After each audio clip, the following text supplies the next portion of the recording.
Çmime të paqëndrueshme dhe perime që nuk arrin të shiten brenda ditës është panorama aktuale në tregun e shumicës së fruta perimeve në Lushnjë. Fermerët që ankohen për çmimet nën kosto dhe tregtarët që mundohen të blejnë lirë janë çdo ditë në konkurrencë mes tyre. Prodhuesit e domates, specave dhe të kastravecit pohojnë se pavarësisht cilësisë çmimi është nën kosto. Aktualisht 1 kilogram domate shitet me shumicë 60 deri 80 lek kilogrami, specat me 30 lek deri në 120 lek për kilogram, ndërsa kastraveci me 40 lek për kilogram. Të pakënaqur nga çmimet, fermerët prodhues pohojnë se konkurohen nga domatet e importuara nga Turqia dhe Greqia, të cilat shiten më lirë se prodhimi vendas.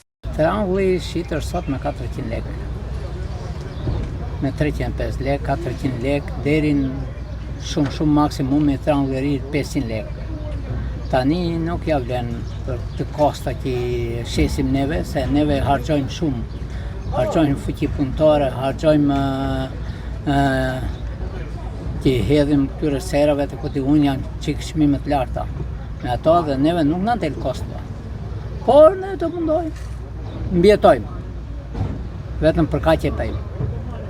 Me këtë çmim që ishtë nuk na vlen. Domate sot, unë sot e kam në 600 lek. Ose dije par dije ka qenë 800-900. Për 2 ditat vive 600 lek ose 500 lek. Nuk di që bëhet. Është çmimi i leverditshëm për ty? Nuk është shumë i leverditshëm. Se kemi shumë shpenzime. Çdo gjë me shpenzime të mëdha. Kërkesa ka vitre ta pyesin dhe nuk marrin. Rrinë dhe i fund, pasaj unë çmimin. Domati roze sot të shitur në 800 dhe 600 ka ngele pa shitur. Ja unë e kam pa shitur sot. Në këtë shpenzime që kanë këto, kosto nuk i justifikojnë. Ka produktet e importit në këtë treg? Po, ka. Ka domate që vjen nga Turqia.